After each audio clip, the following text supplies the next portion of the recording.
বিমান তো আকাশ পথে চলে, তা সবারই জানা। কিন্তু এই দৃশ্য দেখে হয়তো ভাবছেন, তবে কি বিমান এখন পানিতেও চলে? কেননা এর আকৃতি দেখে মনে হতে পারে এটি একটি বিমান, আবার পানির উপরে চলছে বিধায় মনে হতে পারে নৌকা। কেউ আবার ভাবতে পারেন এটি বুঝি উভচর বিমান।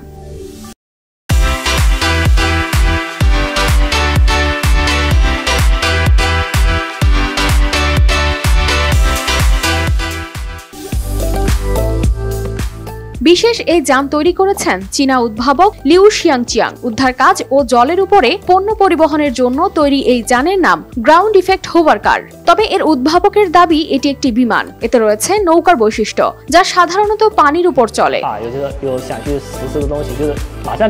তবে এটি একটি বিমানের তুলনায় ভারী বোঝা বহন করতে পারে, কারণ গ্রাউন্ড ইফেক্ট ব্যবহার করে এটি তার ডানার উত্তোলন বাড়ায়। নৌকার তুলনায় এর উড়ার গতিও অনেক বেশি। এটি চালানো হয় পানির উপর সামান্য উচ্চতা বজায় রেখে।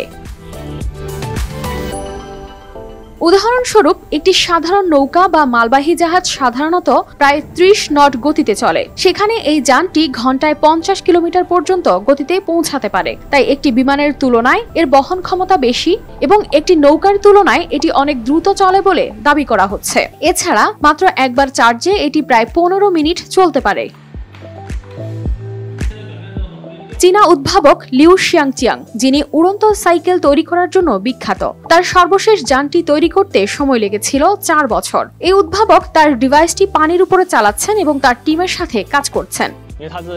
প্রথমবার পানির উপর থেকে ওঠা উড়োজাহাজের মতো ছিল। শুধু কিছু সময়ের জন্য উপরে ওঠা, তারপর নিচে নেমে আসা। তখন আমার কাছে বেশ রোমাঞ্চকর লেগেছিল।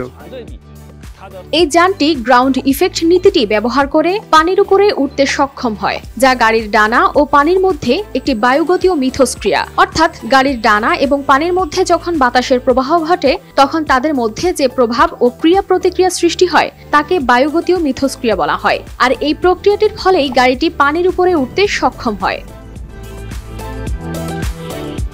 লিও অন্যান্য উদ্ভাবকদের তাড়াতাড়ি কাজ শুরু করার আহ্বান জানান। তার মতে, যদি নতুন কোনো ধারণা থাকে তখন দ্রুত পদক্ষেপ নিতে হবে, কারণ যদি কোনো ধারণা খুব বেশি সময় ধরে মনে রাখতে চাওয়া হয় তবে তা বেশিরভাগ সময় মানুষ ভুলে যায়।